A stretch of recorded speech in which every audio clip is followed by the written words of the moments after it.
Hi everybody, I thought I would come back on here and give you a little life update about what's been happening to me recently, where I've been and what direction my channel is going to take now. So recently, in October of last year, I had the unfortunate diagnosis of a brain tumour. So in February I had brain surgery to remove the tumour. So I want to make videos now about my tumour journey and where I'm at now, what happened to me and all the rest of it. And if that's something you'd be interested in, please subscribe below. Stay on my channel if you've already been with me, and if you want to know anything, just let me know. So my story started in October of last year, and I was at the gym.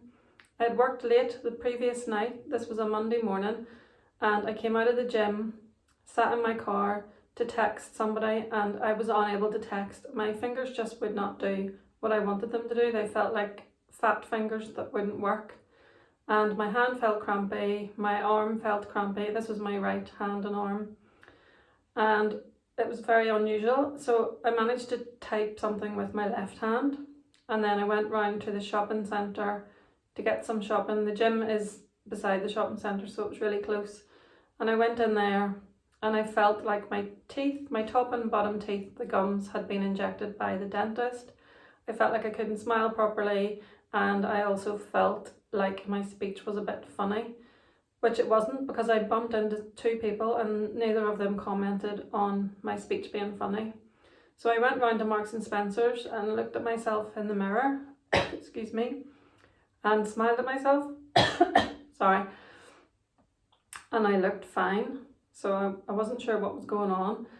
So I bumped into someone else and I was having a conversation with him, and I used the wrong word about something. We were talking about a particular subject and I used a completely irrelevant word, and I thought that was really strange. That's not like me.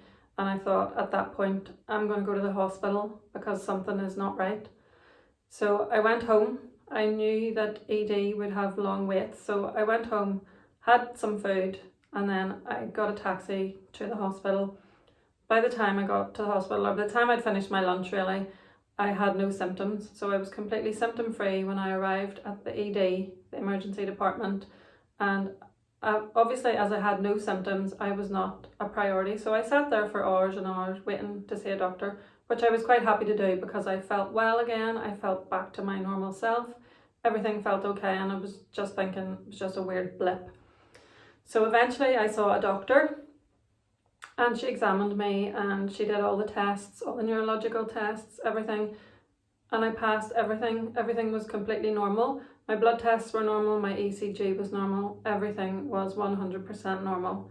So she put it down to a transient ischemic attack, which is a mini stroke, also known as a TIA.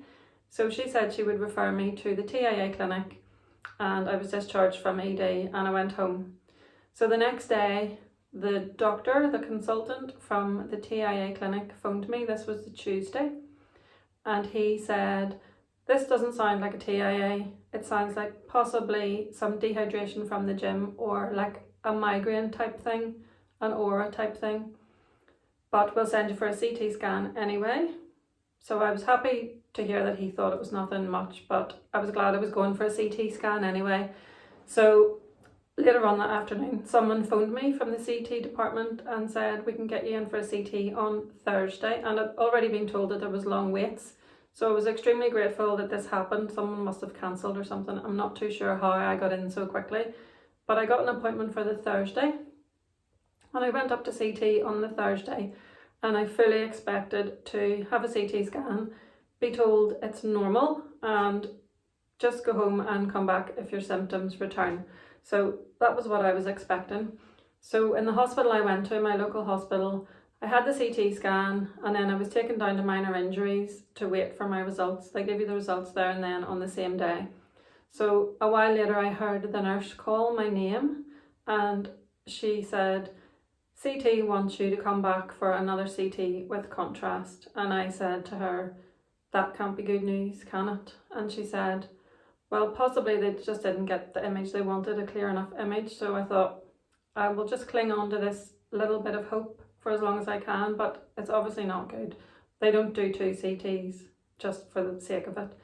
So I went back to CT and I had another CT scan, came back down again to minor injuries to wait for the results, and then after a while a doctor called me and he took me round to a room, and it was the oddest feeling. I knew the doctor because I've worked in and out of that hospital before and I knew him professionally, and I knew at that point that he knew what he was going to have to tell me, but I didn't know. I hadn't a clue.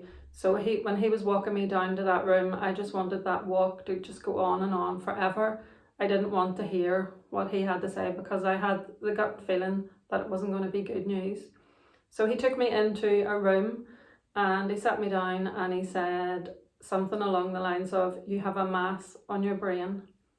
And I didn't really know what that meant. I have got a medical background, but I didn't really know what that meant for me at that particular time. And I said to him, "Is this like a tumour?" And he said, "Yes, it is a tumour, but it looks like a grade 1 meningioma, which is benign." And that's what they thought it looked like from the CT scan.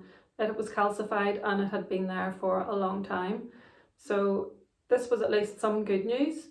So they contacted the hospital with the neurosurgical speciality, and the neurosurgeons wanted an MRI done.